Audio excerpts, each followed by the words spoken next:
Muy buenos días a los radioescuchas que nos sintonizan en las frecuencias de Telemetro Radio, a quienes nos ven por streaming a través de Metcongo, así como en RPC Televisión, en señal de televisión digital terrestre, y a los miles de cibernautas que desde cualquier parte del planeta, ya sea en vivo o en diferido, nos siguen a través de las plataformas de Telemetro Cuarto Poder en YouTube. Bienvenidos a la emisión de hoy, jueves 21 de agosto del año 2025. En el plano internacional tenemos que la Fuerza Aérea Ucraniana anunció este jueves que Rusia atacó durante la noche con 574 drones y 40 misiles, objetivos en todo el país, incluida la parte oeste, en la mayor ofensiva aérea del régimen de Moscú en las últimas semanas.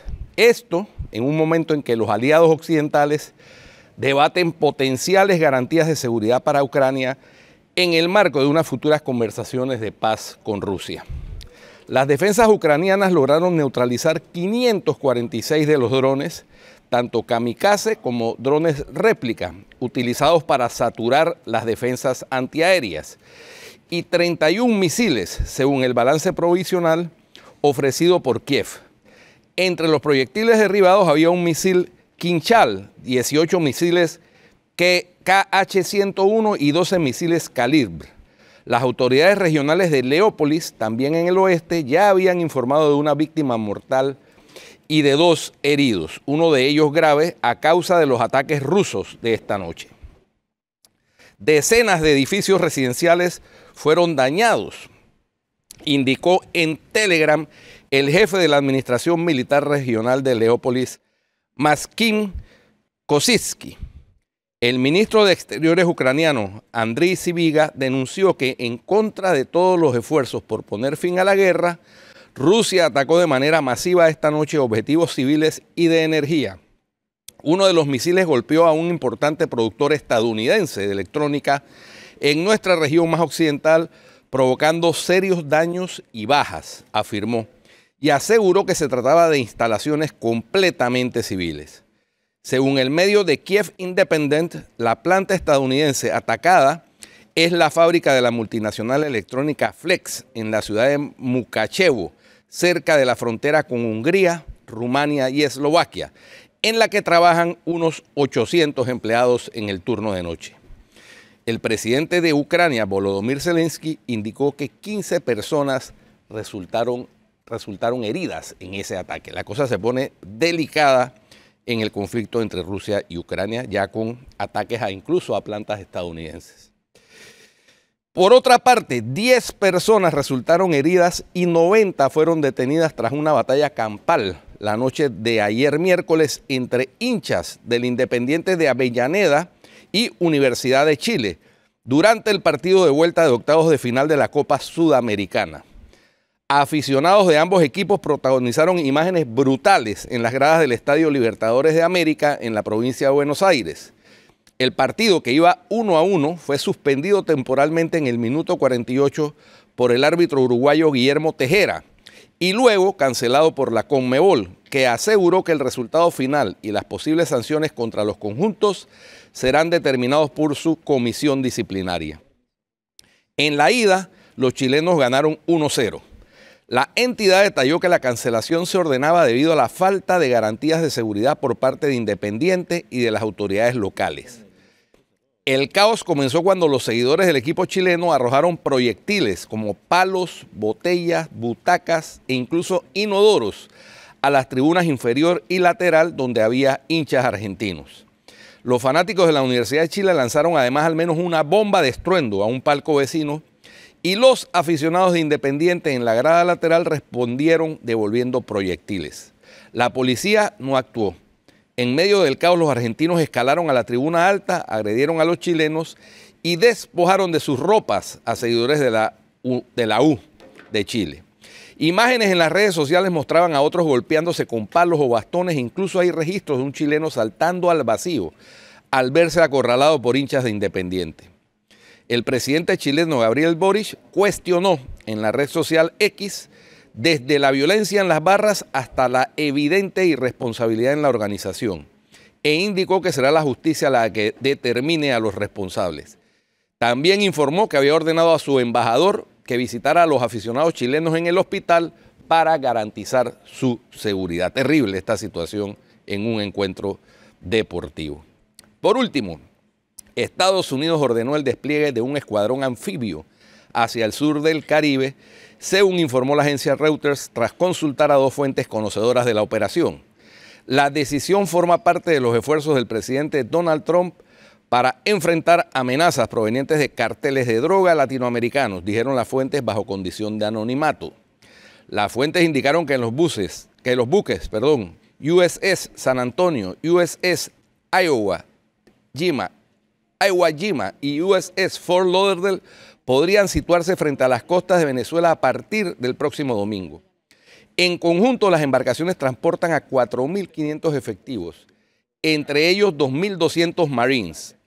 Los informantes no detallaron la misión específica que cumplirá el escuadrón, aunque señalaron que estos movimientos responden al objetivo de abordar amenazas a la seguridad nacional de Estados Unidos, especialmente de organizaciones designadas como narcoterroristas en la región.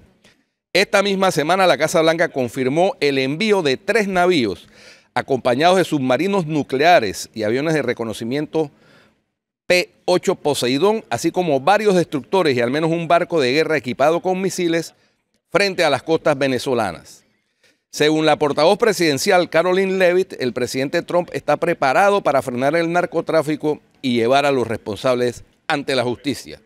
La funcionaria calificó abiertamente al régimen de Nicolás Maduro como un cartel del narcotráfico y acusó al líder venezolano de encabezar la organización Cartel de los Soles.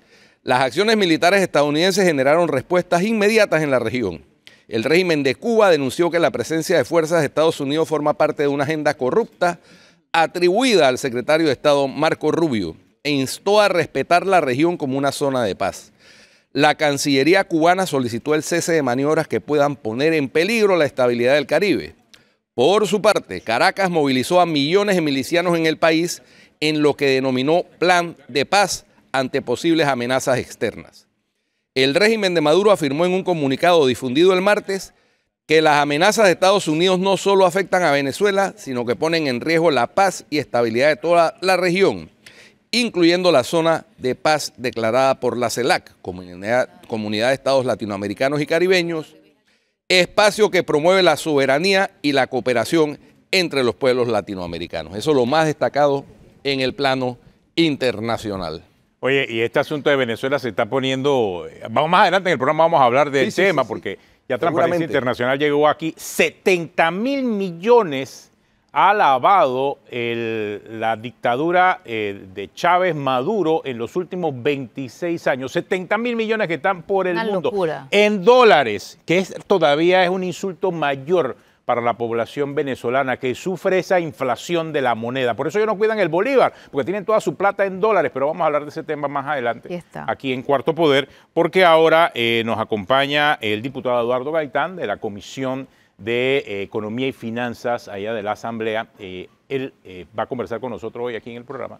Hoy nos vamos a ir hasta las 9:30, ¿saben, no? Sí. Sí, porque es que la conferencia del presidente a las 9:30. En Metetí.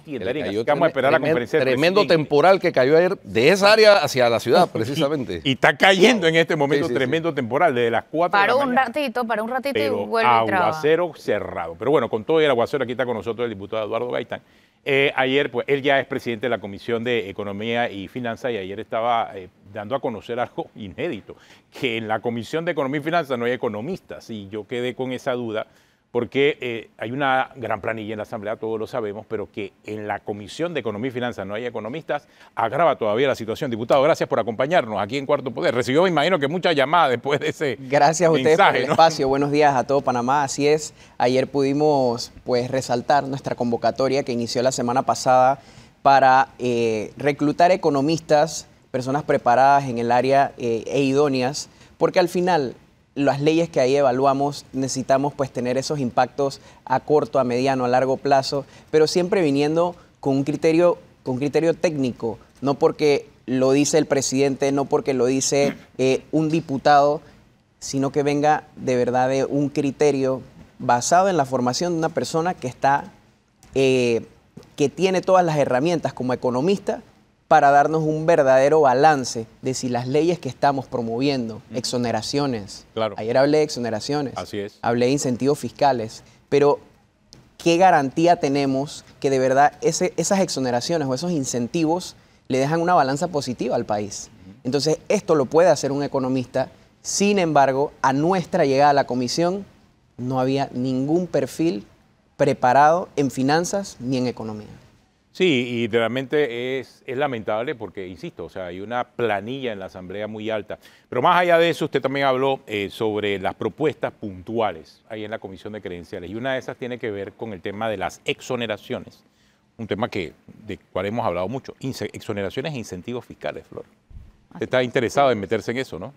Sí, una de las, digamos, de los estandartes o de los propósitos que quiero dejar como presidente de la Comisión de Economía y Finanzas es la revisión completa de todos los incentivos y exoneraciones. Ayer ya enviamos una carta al MEF, enviamos una carta a la DGI para que nos transmitan cuál es el listado completo de todas las exoneraciones, de todos los beneficios fiscales que las empresas en Panamá pueden tener. Entonces, esta evaluación es lo primero que queremos desarrollar para ver entonces si nos está dejando de verdad una balanza positiva, pues contar con tantos beneficios o si al final el precio de estos beneficios nos deja un balance pues negativo.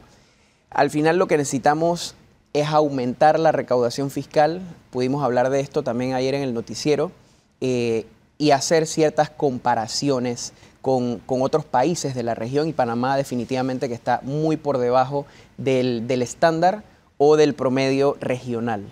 Hay que evaluar en eso, diputado, los resultados de los incentivos, porque hay incentivos que se requieren, por ejemplo, para hacer que el país sea más competitivo en determinadas áreas, para atraer inversión extranjera, pero hay algunos que se desvían para propósitos para los cuales no fueron establecidos. Ya vimos el caso de los incentivos a los hoteles, ¿no? Como PHs, que no son una industria hotelera, no hacen parte de la industria hotelera, se trataron de beneficiar y en algunos casos se beneficiaron de esos incentivos. Y eso es lo que hay que evitar. Es que esa distorsión del incentivo. Del incentivo es que no sea focalizado el beneficio de ese incentivo, no es que beneficie a alguien o a un grupo en específico en particular, sino una actividad.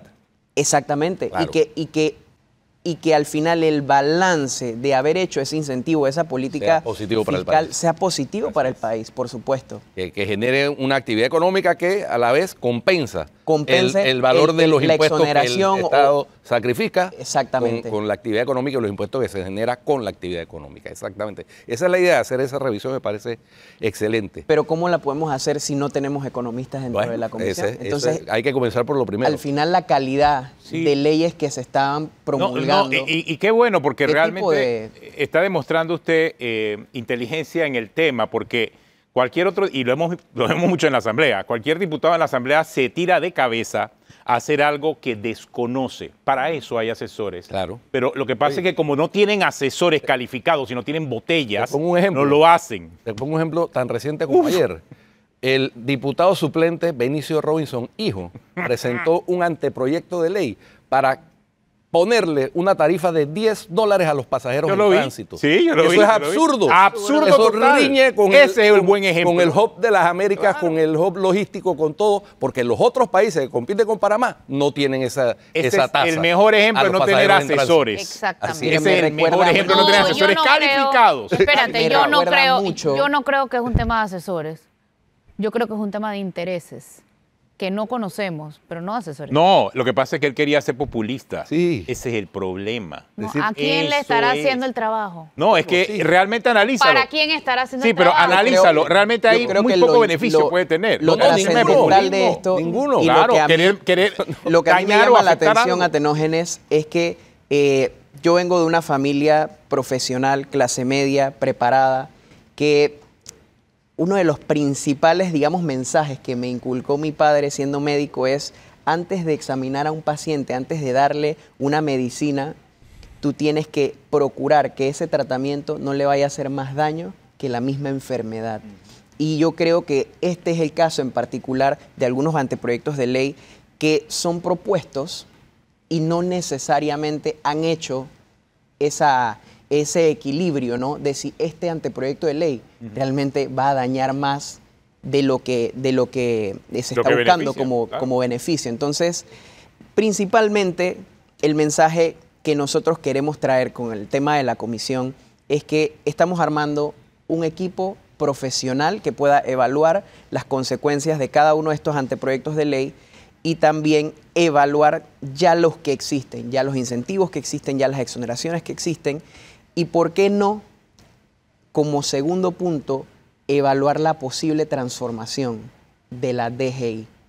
Tenemos que al final darnos cuenta que los resultados que estamos obteniendo en recaudación por muchos años han sido muy por debajo, pues, del promedio regional, y no podemos seguir haciendo lo mismo y esperar obtener un resultado distinto. Entonces, hay que pensar, ok, incentivos fiscales, beneficios, pero también transformación en cuanto a la Dirección General de Ingresos para que tenga más autonomía, para que de pronto tenga un brazo de fuerza más contundente, diría yo. ¿Y por qué no evaluar que la Dirección General de Ingresos se convierta en una superintendencia, por ejemplo? Claro, y sobre todo, diputado, simplificar los procesos, porque en Panamá todos los procesos que tienen que ver con impuestos y ahora con la cantidad de normas que hay para actualizar el RUC, para presentar la declaración jurada de registros contables que tienen la obligación de hacer los agentes residentes, se ha vuelto un lío. Entonces, ¿qué pasa? Que como es tan complicado, se congestiona el sistema, se ha tratado de hacer digitalmente, se congestiona, no alcanza para la cantidad de RUCs que hay que actualizar y de declaraciones que hay que hacer, y entonces siempre prorrogan. Entonces toman una medida, dice plazo hasta tal fecha y después la prórroga. Lo que hay es que simplificar los procesos. Pues le pongo un ejemplo. Para actualizar un RUC de una persona jurídica, si esa persona jurídica fue inscrita con un correo que ya no existe, uno de esos, por decir cualquier nombre, de empresas que han desaparecido, ¿no? El agente residente no puede hacerlo. Tiene que ser el representante legal de la sociedad. Imagínense en las sociedades que son de personas que viven en el extranjero, o peor aún, que el representante legal es una sociedad del extranjero, que eso se permite. Todavía más complicado. Imagínense el trámite tan complicado. Cuando el agente residente pudiera perfectamente, si para eso es el agente residente, para ese tipo de trámites administrativos. Claro. Esa situación la vemos día a día con personas que tienen una empresa, tienen un emprendimiento que cierran su aviso de operación, sin embargo, el sistema tampoco está conectado con la base de datos de los municipios, por ejemplo, y cuando esta persona piensa que ya cerró su actividad, pues ya terminó su actividad, a los 2 o 3 años se da cuenta que en el municipio tiene una gran deuda. Entonces, yo creo que también interconectar estos sistemas es importante para no castigar tampoco al emprendedor que con mucho esfuerzo al final está tratando de dinamizar la economía, está tratando de llevar un sustento a casa. Diputado, aquí me escriben y me están explicando la razón por la cual no hay economistas en la Asamblea. Dice que hay muy pocos. Porque dice que para que la Asamblea los nombre, el economista necesita ser idóneo.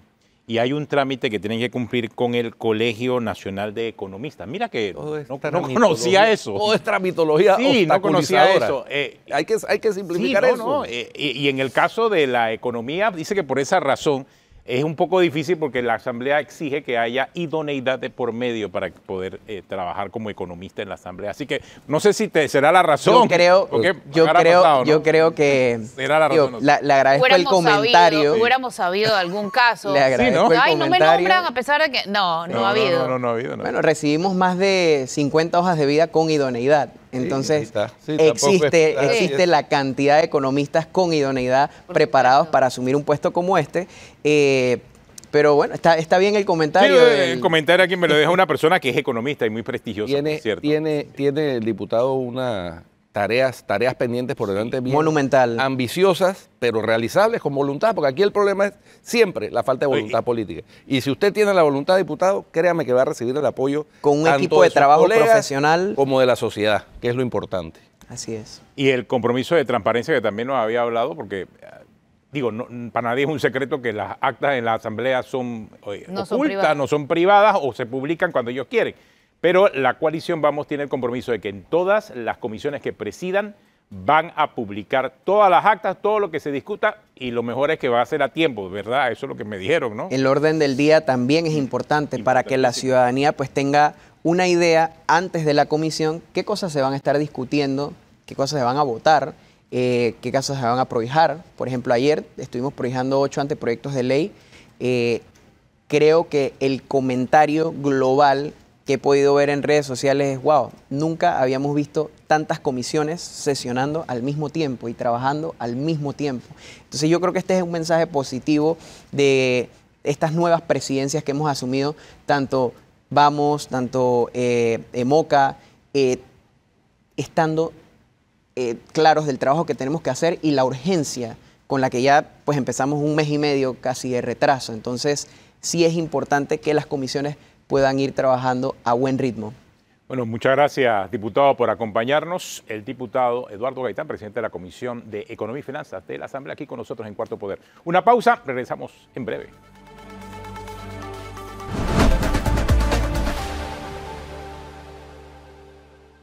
Bueno, continuamos aquí en Cuarto Poder. Hay un tema, Guido, que te quería compartir, ya que una fuente me informó acerca del incidente que se dio con la presentación de esta propuesta de ley del presidente de la Asamblea, en donde pedía quintuplicar lo que eran las dietas de los miembros de la Junta Directiva de la Autoridad Nacional de Descentralización, de la que él es miembro, por cierto. Que además no debería ser. Bueno, ahora te voy a hablar un poquito de eso. No, está bien. ¿Qué hace un miembro de la Asamblea participando en una junta directiva de una entidad que es del Ejecutivo? Bueno, pero nos dimos cuenta que era miembro. Sí. ¿Qué resulta? Que dice, él le comentó pues a un grupo de periodistas que le metieron un gol. Dice que le metieron un gol. El tema es que eso pasó ya por la Comisión de Asuntos Municipales. La Comisión de Asuntos Municipales lo prohijó. Fue prohijado a pesar de la denuncia ciudadana de lo que estaba ocurriendo. Entonces, él habla ayer acerca del tema y dice que no, que ya después de su prohijamiento él va a retirar ese artículo y que le metieron un gol. Si tú eres miembro de la Junta Directiva, o sea, como presidente de la Asamblea, ¿cómo te van a meter un gol en ese aspecto? Un poco extraño, un poco raro, pero bueno, vamos a dejarlo ahí, ¿no? Sí, porque esa fue un gol. Pero sí, como dice el Contralor, Anel Flores, que dice que hay que buscar aquí un montón de los mejores porteros que ha tenido la selección de Panamá, a Penedo, a Manota, para ir parando todos los goles, porque hasta el presidente de la Asamblea le meten goles. Si estamos en un país donde al presidente de la Asamblea le meten goles, imagínate qué pasa con cualquier diputado. En la propia Asamblea. Sí, en la propia Asamblea. Aparte que, ya te digo, a mí cuando mencionaste ayer quiénes eran los miembros de la Junta Directiva, y salió que el presidente de la Asamblea, digo, yo puedo entender que en la Junta Directiva de la Autoridad del Canal de Panamá, porque está elevado a rango constitucional, esté un representante de la Asamblea, fíjate que dice, un representante que no necesariamente tiene que ser un diputado. En algunas ocasiones ha sido alguien que no es diputado. Exactamente. Pero que el presidente de la Asamblea, un órgano del Estado, participe en la Junta Directiva de una entidad que es del Ejecutivo, eso ahí riñe con la separación de poderes. Yo te explico por qué. Riñe con la separación de poderes. Debes saber por qué ocurrió eso, porque eso pasó. En el 2015 metieron. Exacto. Ese golazo. Ese fue un golazo. ¿Por qué pasó eso? Porque en la original no estaba, en el 2009. La reforma se dio en el 2015, pero recordemos quiénes estaban en el poder en el 2015. No me refiero al presidente, me refiero a la Asamblea que estaba mandando. El PRD, obviamente. Y vimos entonces cómo esta Autoridad Nacional de Descentralización desde el 2015 terminó en todos los escándalos de la llamada descentralización paralela, porque ¿quién estaba allí? Influyendo, el presidente de la Asamblea, y hemos visto desfilar, por lo menos en los últimos 4 años antes de este gobierno, obviamente, a todos los presidentes de la Asamblea. ¿De qué partido eran? Del PRD. Ellos tenían el control de eso. Ahora está haciendo aguas el asunto. Claro, le explotó en la cara. Explotó en la cara. Y salen cosas como esta, que exóticas, que, bueno, llamó la atención, fíjate, la revisión, por el tema de quintuplicar las dietas, todo lo que ha ido saliendo, ¿no? O sea, al mismo presidente de la Asamblea le explotó en la cara. Yo diría que le metieron un gol. Esa designación del presidente de la Asamblea en esa junta directiva no resiste un análisis constitucional. Para nada. A mi juicio. Para nada, pero bueno, es parte de. Y es el que esa Asamblea Legislativa ha tomado decisiones importantes en los temas de la descentralización paralela, porque estaba en esa junta directiva.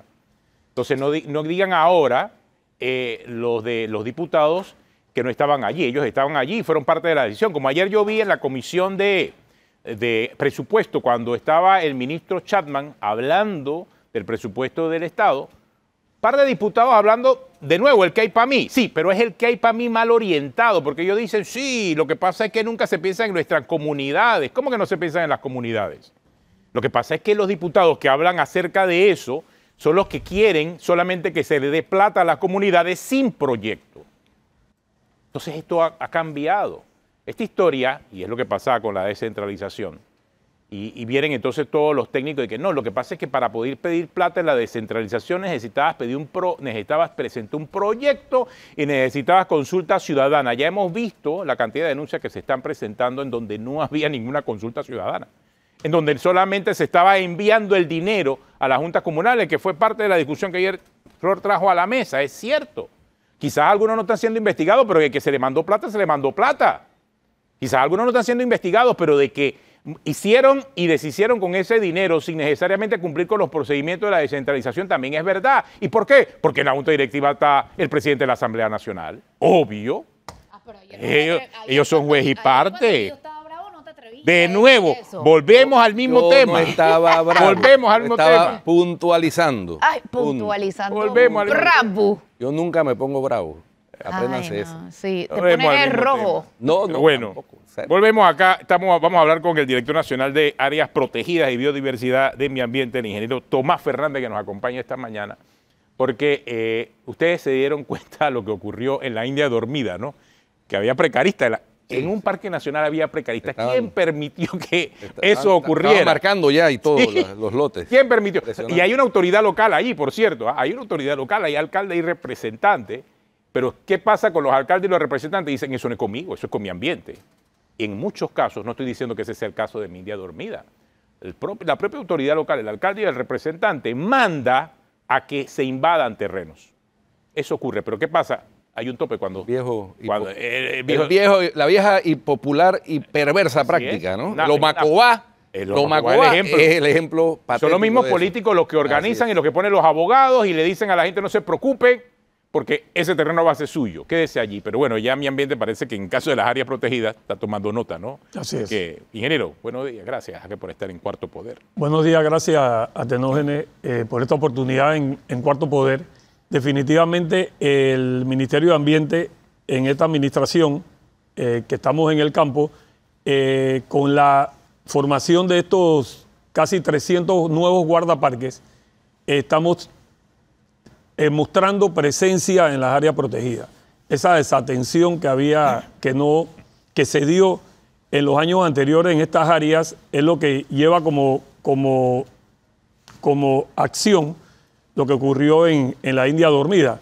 Claro, el director regional verificó los límites del área porque ahí en la India dormida hay una situación de los límites, verificó y definitivamente estaban dentro del área protegida y procedió con las autoridades. Las autoridades estaban dormidas, como la India. Como la India. Y bueno, viendo el tipo de infraestructura que salieron en los medios, se pudieron desmantelar a tiempo y desalojar a las personas con el juez de paz. Así es que a cada una de esas personas también el ministerio tiene un proceso administrativo que se les multa por esa acción. Oiga, la última vez que escuchaba la India dormida fue con Lorena Castillo. Tú sabes, de verdad, ahí queda como un, tema, sí, es verdad, sí. Cuando a Lorena Castillo le dio por ponerle brasier a la India dormida. Pero bueno, cada cual hizo bulla de la manera que quiso. Ingeniero Fernández, también se ha dado una situación en tierras altas, dentro de un área protegida, con agricultores que ya estaban allí, pero que aparentemente han ido expandiendo sus áreas de cultivo, afectando áreas protegidas.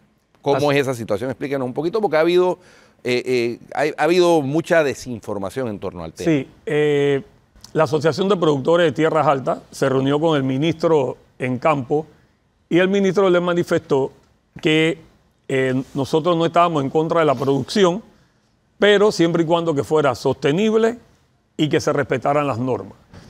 ¿A qué nos referimos a normas? Al plan de manejo del Parque Nacional Volcán Barú. ¿Y a qué salió esta inquietud? Es a que estamos en una campaña de señalización dentro de las áreas protegidas.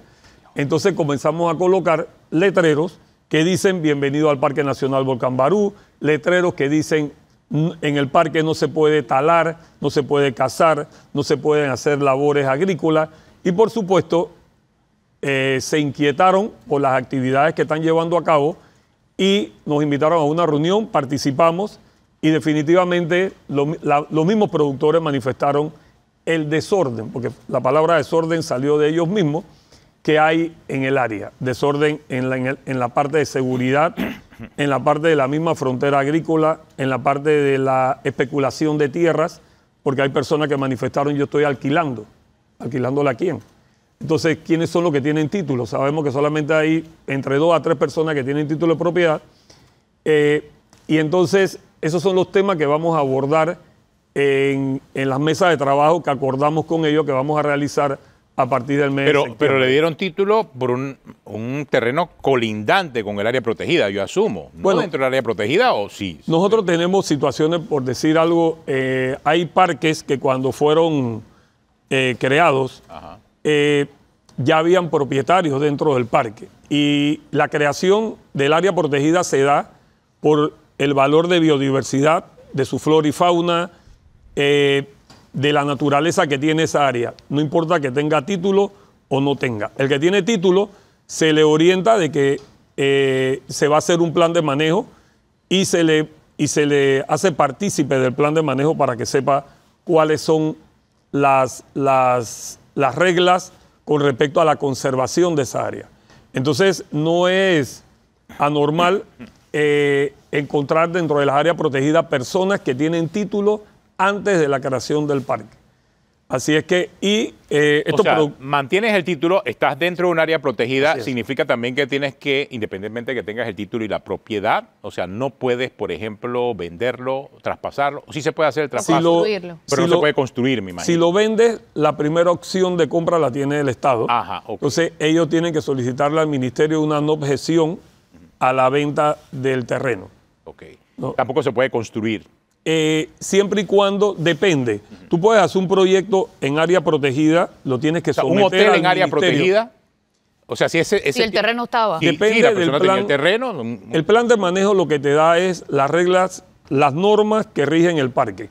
Hay zonificaciones que son para desarrollo turístico, hay zonificaciones que son para uso intensivo, hay zonificaciones que son para conservación absoluta. Ahí solamente para conservar. Si tú quieres hacer un proyecto y parte de tu finca está dentro de la parte de desarrollo turístico, tú nos haces una propuesta, nosotros la evaluamos y te vamos a hacer recomendaciones que vayan consonas a la naturaleza del área donde quieres realizar y qué quieres hacer. ¿No? Entonces todo eso está normado y todo eso lleva un proceso para... Está normado, pero ¿se ha cumplido? ¿Qué han encontrado? Bueno, ¿hay cumplimiento de eso? Definitivamente que lo que vimos en las tierras altas son situaciones que nos toca ahora normar la actividad. Ellos están produciendo, bueno, hacer un alto a la expansión de la frontera agrícola. O sea, vamos a decir hasta aquí para que no digan que estamos en contra de la producción nacional. Van a sembrar hasta aquí, ya de aquí no siguen sembrando. El tema de los usos agroquímicos también es importante y ahí tenemos que incorporar. Este es un trabajo interinstitucional, aunque sea el Ministerio de Ambiente el que administra el parque. Hablando de producción, tenemos que tener la presencia de Almida. Ese día nos acompañó el director regional de Chiriquí. El tema de las juntas administradoras de agua, tenemos que incorporar el Ministerio de Salud. Las autoridades locales hablaron de inseguridad, tenemos que incorporar al representante de la policía de la provincia y así vamos haciendo un equipo interinstitucional para ir poniendo orden en esa región. Casualmente me escribe alguien de Tierras Altas y dice, sí, hay un desorden porque el parque dice que invade una comunidad.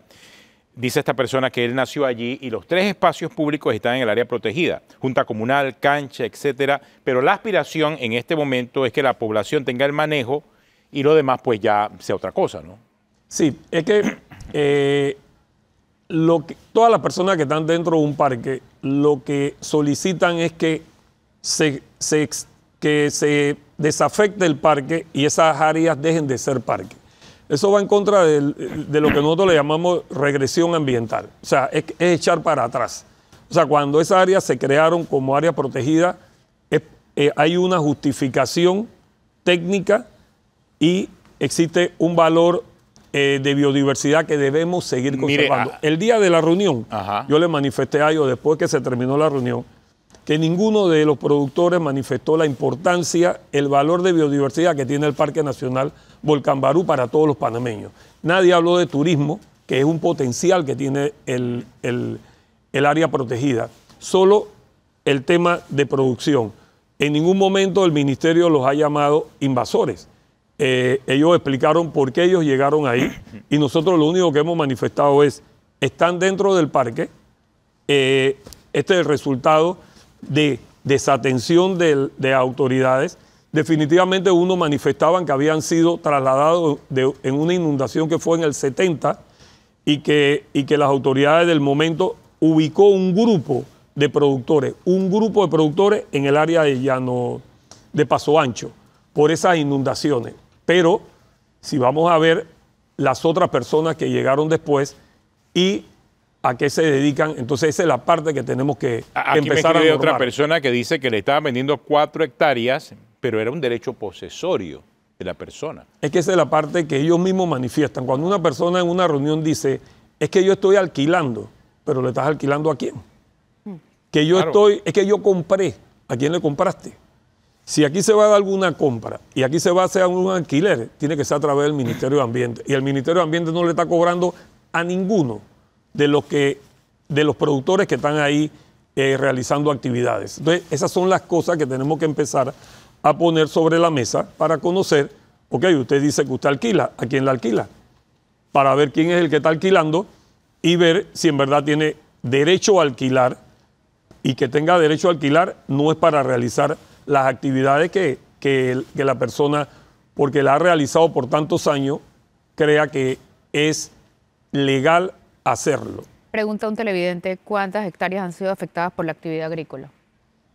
Bueno, en el área de Paso Ancho, ahí conversamos, el mismo alcalde manifestó y nosotros estábamos levantando un censo. El censo que nosotros estábamos levantando ya teníamos cuantificado 48 productores, el alcalde me dijo que son alrededor de 60. El hectareaje todavía no lo tengo, pero el hectareaje en producción puede estar entre 50 a 60 hectáreas en la parte productiva. Pero estamos terminando el censo y ahora que tuvimos esta reunión vamos a tener mucha mayor información cuando nos sentemos en las mesas de trabajo. Otro tema que surge, y usted lo mencionó ahora, es el de la inseguridad en algunos parques. Recientemente vimos cómo 70 turistas fueron asaltados en el Parque Nacional Chagres. Por supuesto, eso es muy negativo, no solamente para el parque, sino para la imagen del país, porque así como se dice que un turista satisfecho trae más turistas, un turista insatisfecho pues erosiona la base turística panameña. Esa coordinación interinstitucional con la policía se está dando en vista de que ustedes son los que administran los parques nacionales, pero no pueden ustedes tampoco ser responsables de más allá de sus facultades y sus capacidades. La parte de la seguridad le corresponde a la Policía Nacional. Así es, Guido. Nosotros, dentro del Parque Nacional Chagres, que fue donde se dio el incidente, nosotros tenemos ahora mismo 46 guardaparques que en conjunto con la Policía Ambiental hacen recorridos por diferentes áreas estratégicas que se han desarrollado rutas para hacer recorridos. Y se le ha dicho a las personas que realizan actividades, así como cualquier persona que paga su entrada y quiera hacer senderismo, que siga las señalizaciones, que le comuniquen al Ministerio de Ambiente que están entrando al parque, y más cuando son grupos como el que sucedió el incidente, que se comunicaran con la administración del parque para que la administración del parque le diera seguimiento que ellos estaban dentro de la misma. Digo, gracias a Dios se logró rápidamente con la captura, pero de todas maneras el daño de lo que manifiestas del impacto del turista de ser asaltado, aunque le recuperen la pertenencia, ya uno queda marcado, ¿no? Pero definitivamente estamos fortaleciendo nuestra presencia en los parques, con todo y que podamos decir hoy que tenemos 300 nuevos guardaparques desde que llegamos, cuando nos ponemos a ver el número de hectáreas, por lo menos el Parque Nacional Chagres es un parque de casi 130.000 hectáreas y nosotros tenemos 46 guardaparques hoy, gracias también a un convenio que firmamos con el Canal de Panamá para hacer un ecomanejo del área protegida, ya que todos sabemos el valor que es para los panameños el Parque Nacional Chagres, que le aporta más del 40% del agua que tomamos todos, que se utiliza para potabilizar y para el funcionamiento del canal. Entonces, si dividimos 130.000 entre 46 guardaparques, nos vamos a dar cuenta el hectareaje que todavía es responsable cada guardaparque. Aparte que los 46 guardaparques no están al mismo tiempo haciendo recorrido. Ellos se turnan en grupos de 23 guardaparques y 23 guardaparques. Oiga, ingeniero, miren, me mandaron esta foto ahí de Tierras Altas y representa parte del problema. Mire esa piedra en medio de la calle allá en Tierras Altas. Y dice que el representante, como está, no puede mover la piedra porque es área restringida. No puede llevar una retroexcavadora para mover esa piedra. Entonces, obviamente, mire todas las comunidades que hay en el área. Es un área, es cierto, protegida, pero se preguntan los moradores allá, ¿cómo es posible que no se puede solucionar ese problema? O sea, no se puede mover la piedra porque la retroexcavadora necesita un permiso especial. ¿Eso cómo funciona? Porque es área protegida. O sea, el alcalde tiene que pedirle permiso a mi ambiente. ¿Cómo es eso? Mire, el área protegida es... Y dice que ahí hay 3.000 habitantes y 2.000 residencias aproximadamente. Mire, el área protegida es administrada por el Ministerio de Ambiente. Yo no veo cuál es el problema de solicitar un permiso para mover la piedra. El problema es que hace unas semanas atrás tuvimos que tomar acción con una retroexcavadora que estaba levantando no piedras como esa, estaban levantando piedras para habilitar otra área para producir. Entonces, el hecho de que nosotros vayamos y veamos esa piedra como la estamos viendo en televisión, por supuesto que le vamos a dar permiso para sacar esa piedra que está en una de las calles. Pero si están conscientes que están en un parque, exactamente a unos cuantos, como a unos 500 metros de ahí, está la agencia del Ministerio de Ambiente. O sea que también hay una gestión de la autoridad local, ¿no? No, entonces hay que pedir permiso. Entonces, ahí está la oficina del Ministerio de Ambiente que está exactamente cuando uno dobla Volcán, que va hacia Cerro Punta, a unos 300 metros, ahí está la oficina del Ministerio de Ambiente, solicitar permiso y el técnico va a salir, va a ver la piedra como la estoy viendo yo en televisión y va a decir, ok, perfecto, traiga la retro, saque la piedra y la retro se va. ¿Tú habías dicho que cuánta gente vivía ahí? 2.000 residencias, 3.000 habitantes. Sí, exactamente, más o menos unas 2.000 residencias, lo que me están describiendo aquí. 2.000 personas, 3.000 habitantes, unas 2.000 residencias en el área. Ahora, ese número está como raro, ¿ah? Ahora, puede haber, digo, mucha más gente por casa, ¿no? Ahora, cuando hablamos también de Tierras Altas, estamos hablando desde Volcán hasta Cerro Punta. Sí, o sea, claro. No es ahí en el lugar donde hicimos la reunión en Paso Ancho. Área, que es un área protegida.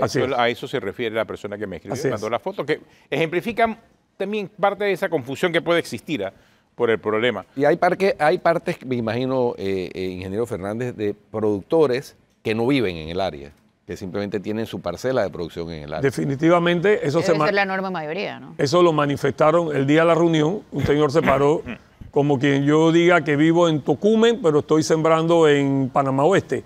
Un señor que dijo que era de Cochea y tenía tierras en el área protegida y que estaba produciendo.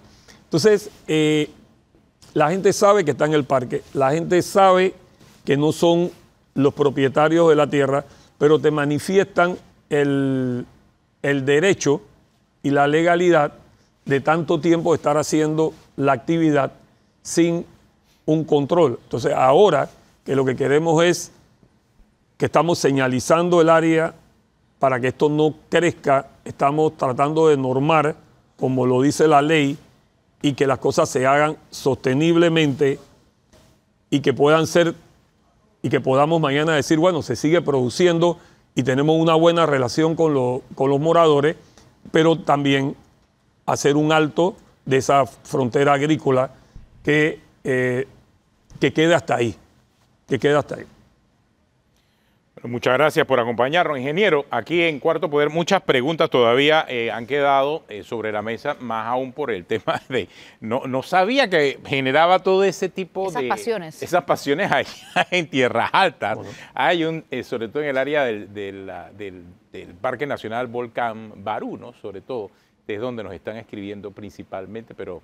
Vemos que están por lo menos en el proceso de conversar con las comunidades. Parece que se había desatendido por mucho tiempo, es lo que nos están diciendo. Así que, bueno, se está tomando conciencia ahora mismo. Y como siempre, el juega vivo, ¿no? Claro. Ah, bueno, eso sí. Quitar una piedra, pero para sembrar más. Claro. Así es. O sea. Bueno, tenemos una pausa. Regresamos en breve aquí en Cuarto Poder.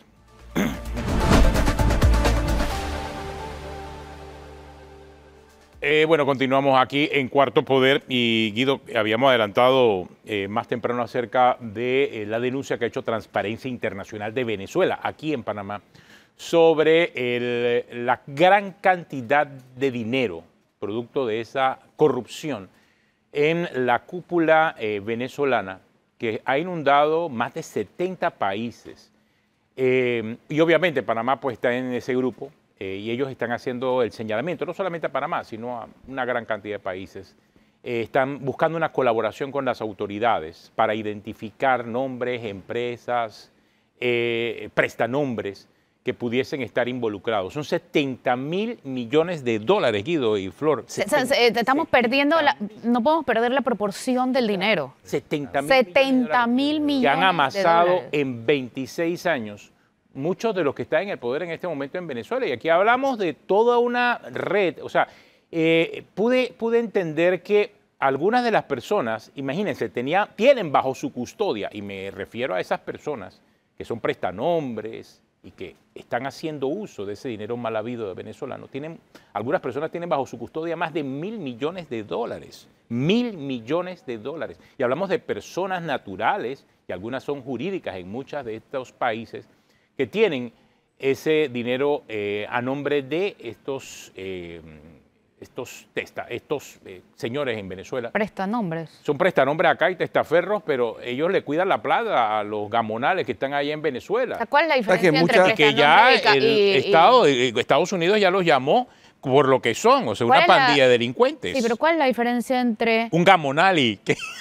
No, entre prestador de nombre y testaferro? ¿Hay alguna? No hay diferencia, son sinónimos, prestanombre, testaferro. Tú sabes que ese flujo de capitales ilícitos, y hay que retrotraernos, se dieron en Panamá a raíz de la situación que se dio en Venezuela. Y entonces eso, es cierto, trajo mucho progreso, trajo mucho chen, para decirlo en los términos que se usa por algunos políticos. En los términos mulinescos. Así es, por algunos políticos. Pero ahí está, era una burbuja, nos afectó, hizo que la inflación subiera, hizo que las cosas se volvieran más costosas y resulta ser que muchos de esos bienes están o incautados por las autoridades o en proceso de serlo. Porque a partir del 2015, Panamá estableció una legislación de la cual algunos abogados se quejan, pero que era necesaria para evitar el flujo ilícito de capitales para que provenientes del narcotráfico y que se usan de alguna u otra manera para promover más crimen organizado, incluso armas de destrucción masiva, claro, tráfico de personas, claro, proliferación de actividades terroristas, etcétera.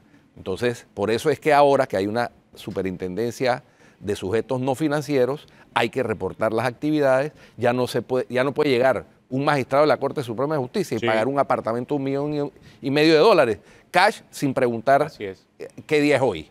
Eso ya no se puede. ¿Qué pasa? Hasta antes del 2015, y si hablamos de que el régimen primero de Hugo Chávez y después de Nicolás Maduro comenzó en 1999, sabemos por lo menos 15 años en donde pudieron hacer lo que le da la gana, pues en el caso panameño. Después comenzaron los controles. Y bueno, hoy en día no hay ni siquiera relación diplomática con Venezuela. Lo que también complica un poco cualquier intercambio de información judicial que pueda necesitarse para identificar algunos de los testaferros o prestanombres o de las empresas que se están utilizando para eso. Eso también es una complejidad. Ocurre en Panamá y está ocurriendo en muchos otros países, sobre todo porque Venezuela no comparte información. O sea, las autoridades judiciales piden la asistencia y Venezuela no comparte, no solamente con Panamá, y ahora porque no tenemos relaciones diplomáticas con la mayor parte de los países del mundo. Pero me dijeron que ya está en contacto el expresidente de Transparencia Internacional, José Ugaz, Guido, con nosotros. Bienvenido, José Carlos Ugaz.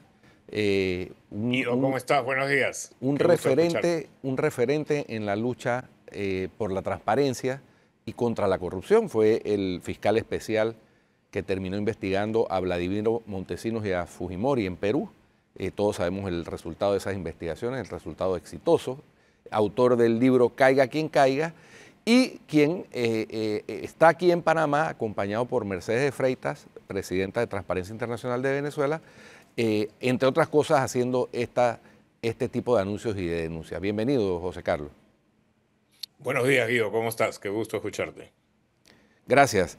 Estaba leyendo la nota de prensa que nos hicieron llegar y hay un tema que me llama poderosamente la atención, y es que Panamá puede contribuir desde la nueva legislación que hay, que obliga a abogados, a corredores de finca raíz, a contadores, etcétera, a reportar transacciones sospechosas en esta lucha que se ha emprendido para tratar de recuperar, porque yo creo que ese es el propósito, al fin de cuentas, tratar de recuperar esos dineros que fueron de una u otra manera saqueados al pueblo de Venezuela, José Carlos.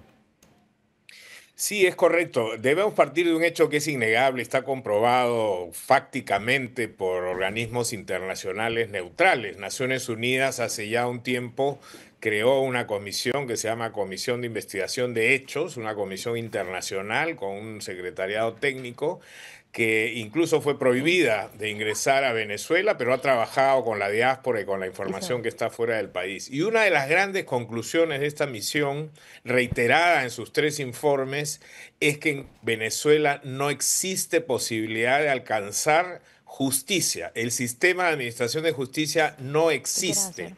Porque como sabemos todos, para que la justicia pueda funcionar, tiene que contar con un elemento fundamental que es la independencia. Eso está en los principios de Bangalore, en todos los estándares universales de funcionamiento de un sistema adecuado de justicia. Y como bien han señalado ustedes, no es porque Venezuela no tenga relaciones con Panamá, es que Venezuela no le da información a nadie.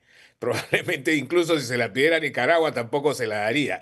¿Por qué? Porque tienen temor a que esa información revele efectivamente los crímenes y la red de corrupción delincuencial, de crimen organizado que se ha montado desde el poder que hoy día ostenta Maduro. Por lo tanto, la única opción que queda para tratar de romper esta cadena de impunidad y tratar de develar estos crímenes, ya han visto ustedes la cifra, 70.000 millones de dólares solamente de lo que se ha podido calcular del 68% de los delitos que están en investigación fuera de Venezuela, que incluye a 30 países y 178 casos. 70.000 millones de dólares equivale aproximadamente a 7 veces el PBI de Venezuela, es decir, es una monstruosidad de dinero. La única forma de conseguir justicia y que se pueda recuperar eso y mandar a prisión, por supuesto, los autores, es que en jurisdicciones fuera de Venezuela se puedan llevar adelante investigaciones, procesos, como está ocurriendo en varios países. Ya Estados Unidos tiene varias investigaciones abiertas, algunas con condenas, hay prófugos venezolanos de la justicia norteamericana, hay procesos en este momento contra venezolanos o patrimonio de venezolanos en Portugal, en España, en Argentina, en República Dominicana, etcétera. 30 países donde se están haciendo estas investigaciones. Como Panamá es un país cercano y ha sido un destino preferido por estos cleptócratas que han empezado a enviar sus dineros aquí, yo diría básicamente con 2 objetivos. Uno es como lugar de tránsito. Se sabe que Panamá es un mercado financiero muy dinámico, muy activo, y entonces eso permite movilizar dineros con bastante facilidad. Y en segundo lugar, porque algunos han decidido invertir en Panamá.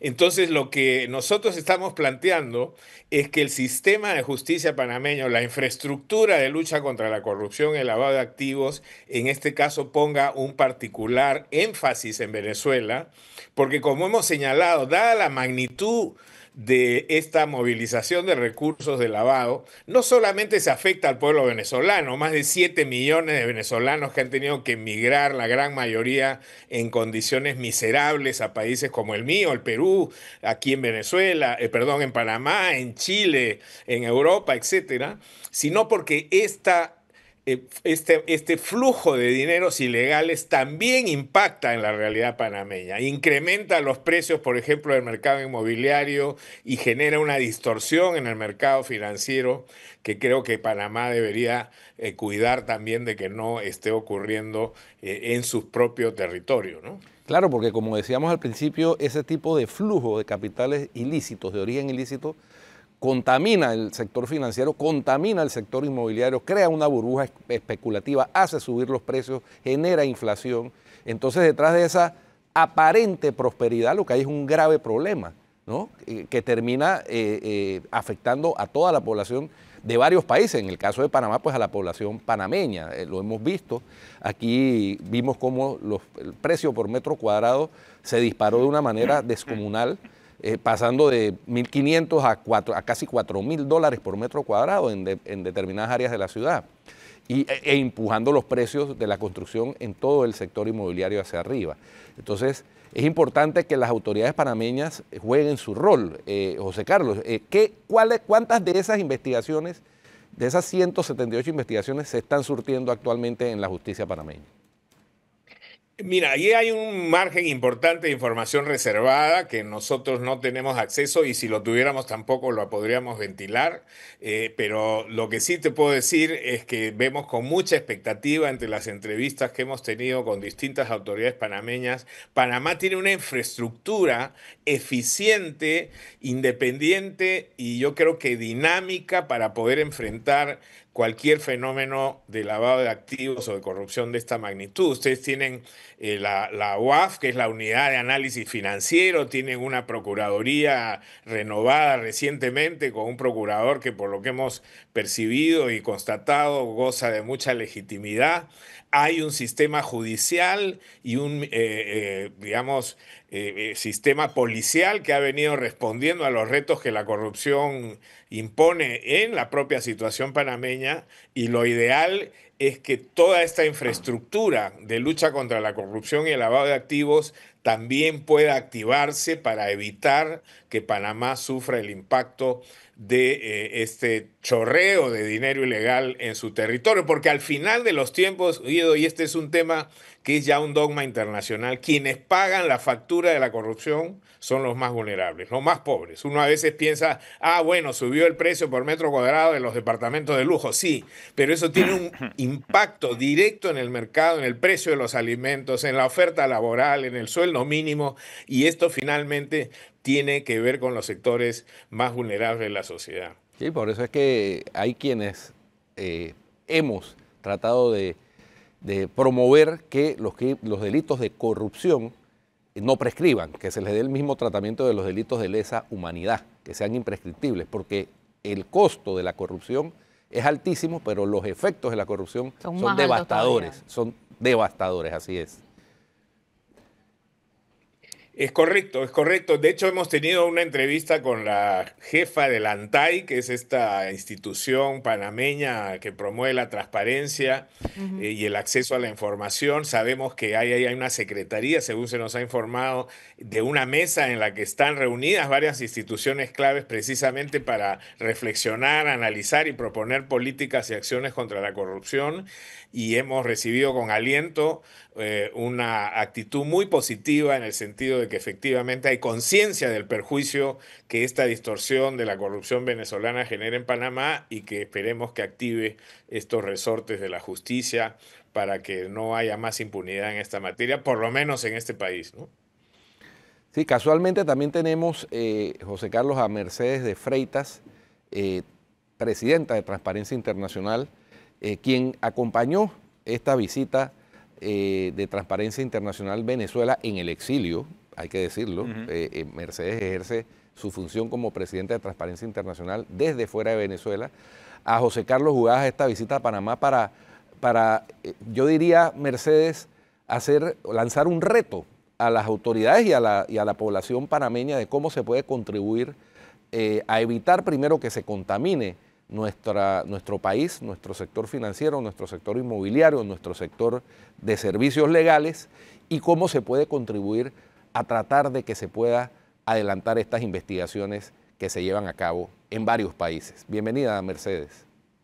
Muchas gracias, Guido. Encantada de estar aquí. Pues sí, lo que nosotros hemos visto es que por Panamá pasaba mucho de estos casos que estaba mencionando José y que pues no solamente se creaban empresas en todo el mundo desde aquí, con las ventajas que ofrecía en el pasado el país, sino que también se abrían cuentas bancarias, se hacían operaciones desde aquí, se utilizó el sistema inmobiliario también para lavar dinero.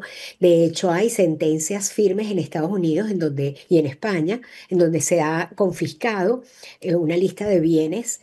Entre ellos están apartamentos de alto lujo y cuentas bancarias aquí en Panamá, de casos que se procesan en esos países. Entonces, lo que nosotros creemos en este momento es que los cambios que se han producido, como nos contaba José ahora, que se ha producido en la institucionalidad panameña, más el apoyo decidido que se tiene desde el Ejecutivo al cambio democrático, a la vuelta a la democracia del país, puede ser una oportunidad para que el sistema de justicia panameño coloque en un sitial de prioridad las investigaciones que puedan llevarnos a identificar, más allá de lo que podemos hacer desde una organización de la sociedad civil, a los responsables, a esos hubs de la gran red de corrupción venezolana transnacional, para, por supuesto, tratar de identificar también a los operadores, a los facilitadores, conocer los mecanismos y lograr sanción en caso de que se identifiquen a los responsables. Y bueno, soñar también con que haya confiscación, recuperación de activos y por qué no pensar en la reparación de las víctimas. Ahora que estábamos mencionando los argumentos y los informes de la Fact-Finding Mission, del Alto Comisionado de Naciones Unidas, sabemos que en Venezuela no se puede considerar que el Estado sea la víctima, porque el Estado es el promotor. Desde el Estado, desde el alto gobierno, se promueve, se garantiza la impunidad, se protege a esta red de corrupción venezolana, con lo cual la víctima en Venezuela de corrupción son los venezolanos. Y así además lo ha dicho un juez norteamericano en una sentencia que se emitió ya hace un par de años.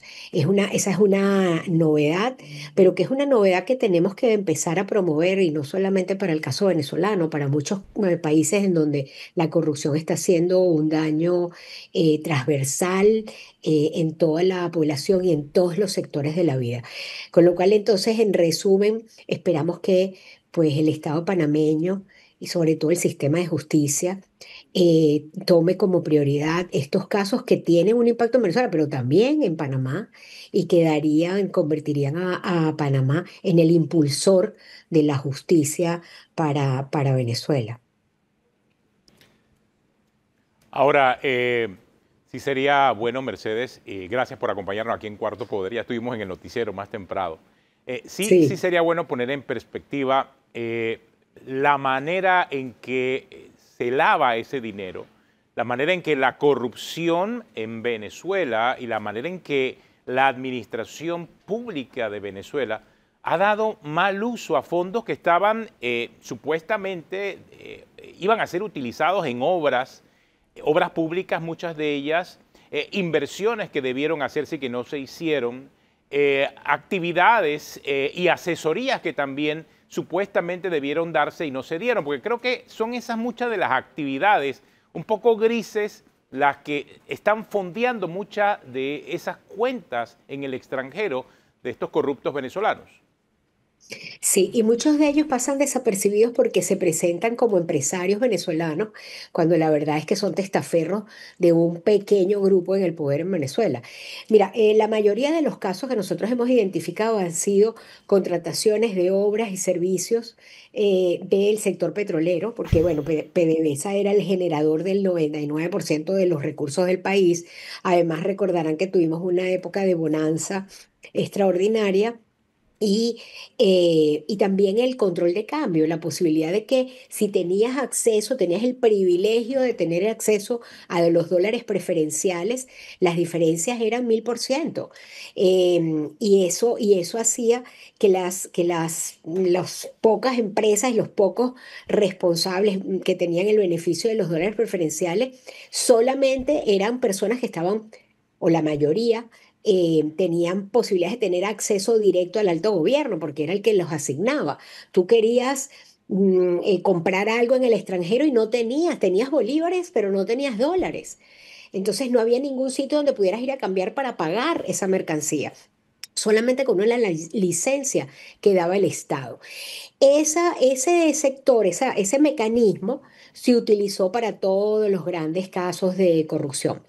PDVSA no tenía, a lo largo de los años, desde el 2000, principalmente 2014, en el estudio que nosotros tenemos, fue destruyendo todo el aparato de gobernanza, de rendición de cuentas, de contraloría que tenía como industria propiedad del Estado, como empresa pública. Es tanto así que el presidente de PDVSA era el ministro de Energía y Petróleo durante muchísimos años y todavía los nuevos presidentes todavía tienen esa ventaja, con lo cual la estructura corrupta de PDVSA sigue siendo la misma y cada vez peor. Entonces, ¿qué ocurría? Un empresario tenía una conexión con un funcionario y en muchos casos era al revés. Un funcionario buscaba a un amigo, montaba una empresa y con esa empresa le entregaban contratos suntuosos de millones de dólares y obtenían no solamente el contrato, pagaban parte de ese contrato de soborno al funcionario público, sino que además tenían el privilegio de los fondos preferenciales, con lo cual había una doble, triple ganancia. ¿Qué hacían para llegar a un país y abrir una cuenta y decir que ese dinero era lícito? Bueno, al principio decían, bueno, tengo un contrato de PDVSA, pero eso empezó a generar dudas. Entonces, se necesitó crear, para pagar los sobornos de eso y que el dinero llegara al funcionario público, a las altas esferas de la familia presidencial para abajo, pues hizo falta abrir una red grandísima, gigantesca de empresas. En algunos casos, en aquella época, bufetes importantes de Panamá sirvieron para eso. Bueno, ustedes por supuesto saben de Mossack Fonseca, pero no solamente fue ese bufete, muchos otros siguieron trabajando y estamos hablando que tienen que ser especialistas porque no cualquiera abre una empresa en Hong Kong y otra en Delaware y en otra en Liechtenstein y en Suiza y en España y en Portugal. Estamos hablando de una red de empresas complejísimas. Solamente uno de los actores, les puedo contar, al LESAP, creó 92 empresas en las que a lo mejor él no participaba, pero participaban algunos de sus socios o los mismos empleados de los bufetes que les ayudaban a montar la estructura. Eso con conexión con bancos. En nuestra lista identificada en los bufetes había 132 bancos involucrados en los casos de corrupción venezolana. Entonces estamos hablando de un problema gigantesco que, bueno, queremos apoyo para poderlo atacar. No, pero ahora mismo, por lo menos de parte del gobierno de Estados Unidos, Mercedes, o sea, parece que la fiscal general de Estados Unidos, Pam Bondi, está muy interesada en el caso Maduro. Ya hizo una conferencia de prensa, aumentó la cuantía de la recompensa por el señor Maduro, por el señor Diosdado Cabello, por el señor Padrino. Y encima, asumo yo que tienen un indictment abierto porque es que lo están declarando ya como el principal responsable del Tren de Aragua, del Cartel de los Soles. O sea, hay ya un perfil en Estados Unidos orientado a denunciar los vínculos del gobierno de Maduro con el narcotráfico. Creo que están más cerca ya de poder alcanzar ese rechazo internacional. Ya no es un simple tema político, estamos hablando ya de una participación directa en el narcotráfico. Por lo menos lo vemos así desde Panamá, ¿no? Sí, y no solamente del narcotráfico, del contrabando de oro, del contrabando de gasolina. Hay una cantidad de ilícitos en el que se ve las relaciones que tienen con personas del alto gobierno, con personas que están en el sistema, en el mundo militar, muy cercanos, por supuesto, al gobierno. Pero los esfuerzos que hace Estados Unidos están en el área de la justicia. Por ejemplo, ya hay más de 69, 68, 69 personas que se han declarado culpables. Hay casos cerrados y donde se han confiscado bienes, pero necesitamos que otros países lo hagan también. Necesitamos que los países de América Latina se solidaricen de verdad con esta problemática tan terrible y avancen en los casos. Eh, las investigaciones que se pudieran avanzar desde la justicia panameña sería un apoyo fundamental para que esa gran red de corrupción empiece a resquebrajarse y haya interés en una negociación pacífica para salir del drama que vive Venezuela. En torno a eso, Mercedes, de cuando en cuando, ahora que mencionaste que se han declarado culpables en Estados Unidos una cantidad de ex colaboradores, incluso altos jerarcas del gobierno de Venezuela, de diferentes empresas, de PDVSA, etcétera, de cuando en cuando cae un clásico chivo expiatorio. En estos días arrestaron a uno, dije, por posesión de drogas, ¿no? Sí, bueno, yo no sé si son chivas, o sea, son parte del problema, pero a lo mejor los que primero que agarran son a los de bajo nivel, ¿no? Los que no tienen tantos sistemas de protección, donde a lo mejor fueron los que firmaron una empresa y aparecen por allí, o los que llevan los pocos kilos de droga. Hay que pensar en cómo llegar a las esferas un poquito más altas, y estoy de acuerdo con que a veces en la justicia en Venezuela tenemos un cuento del chino de Recadi. En su época hemos tenido tantos controles de cambio. Hubo miles de millones de dinero que se perdió en corrupción, pero solamente había una persona de origen chino que estaba presa. Eso es lo que queremos evitar. Lo que queremos es que los sistemas de justicia, con toda la tecnología nueva que se tiene, con todos los nuevos sistemas, con el intercambio de información entre fiscales a nivel internacional, con las fuerzas de tarea que se están creando en los países en donde las instituciones trabajan juntos, casos importantes de corrupción, de ilícitos, de lavado.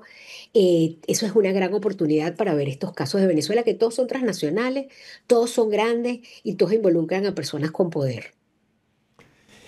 Bueno, habrá que estar pendiente de qué repercusiones tenga todo esto que está sucediendo también en materia geopolítica, ¿no? Porque como el señor Nicolás Maduro, yo me niego a llamarlo presidente, porque evidentemente señor tampoco es. Está usurpando. Sí, un usurpador. Es la cierto. presidencia de Venezuela que le corresponde a Edmundo González. Señor tiene mucho honor. Decidió meterse con Esequibo, ¿no? Y todos sabemos que Guyana es un importante productor de petróleo, y entonces Estados Unidos le ha mandado una flota que va rumbo y va a parquearse en las costas cercanas a Venezuela. El domingo se informan las notas de prensa, y esto ha generado toda una situación a lo interno de Venezuela, Mercedes. Sí. Bueno, esos son temas políticos complejos en lo que yo humildemente me quedo en la lucha contra la corrupción, que ya es suficientemente complicada. Y bueno, esperando que haya realmente, nosotros lo que soñamos es que haya realmente una negociación y una salida pacífica, que se castigue a los responsables, que no quede impune, que haya recuperación de todo este dinero que tanto necesitamos en Venezuela, y por supuesto nos gustaría que fuera lo antes posible. Hombre, pues sí, realmente Mercedes, tú sabes, Mercedes yo la conozco hace muchísimos años, de cuando yo estaba en la lucha por la transparencia en la Defensoría del Pueblo. Sigue en la lucha por la transparencia. Sí, claro. Ya no en la Defensoría, pero aquí en claro, desde aquel entonces conozco a Mercedes de diferentes foros internacionales, y ella ha estado ahí siempre dándole constante en Transparencia Internacional Venezuela. Así que, Mercedes, muchas gracias por ese esfuerzo, gracias, que Mercedes, no solamente beneficia a Venezuela, sino realmente a todo el continente y al mundo. Realmente la lucha por la transparencia y contra la corrupción es fundamental. Chévere. Una sola cosa, no soy presidenta de Transparencia, directora ejecutiva. Perdón, Nuestro directora presidente ejecutiva. es aquí el doctor José Ugaz. Pero bueno, si quieren me pueden llamar presidenta también. No te vamos a poner a usurpar tampoco. No, pero a ella sí la puedes llamar señora. Sí, claro, no, por supuesto. Ay, gracias. Toda una dama. Muchas gracias, Mercedes, por acompañarnos. Gracias, Mercedes. Gracias. Hasta luego. Bueno, Chao. oye, bueno, acabamos de recibir ya la confirmación de que la conferencia de prensa del presidente Mulino no va a comenzar a las 9:30. El mal tiempo va a atrasar su llegada a Darién. Probablemente, sí va a haber conferencia, pero va a ser entre 10 o 10:30 de la mañana, quizás 11, ya que el presidente acaba de salir. Ya también te confirmaron lo mismo, Sí. Flor, ¿no? El presidente acaba de salir en vuelo y mientras llega y se organiza la conferencia, va a tomar un tiempo, así que no vamos a poder transmitir la conferencia a las 9:30. En el momento en que se dé, vamos a transmitirla, ¿no? Para que tenga todos los detalles acerca de lo que diga el presidente de la República. Hoy teníamos esa expectativa, por eso el programa se ha extendido por eso hasta llegamos esta hora. esperando la conferencia de prensa, pero con el mal tiempo y el clima. No toca esperar más. No va a tocar esperar más, así que en Bueno. el momento que se dé, pues ahí tendremos la conferencia. Muy bien. Si usted sigue en Telemetro Radio, siga con los muchachos del Bronx y en RPC Televisión la programación regular. Hasta mañana.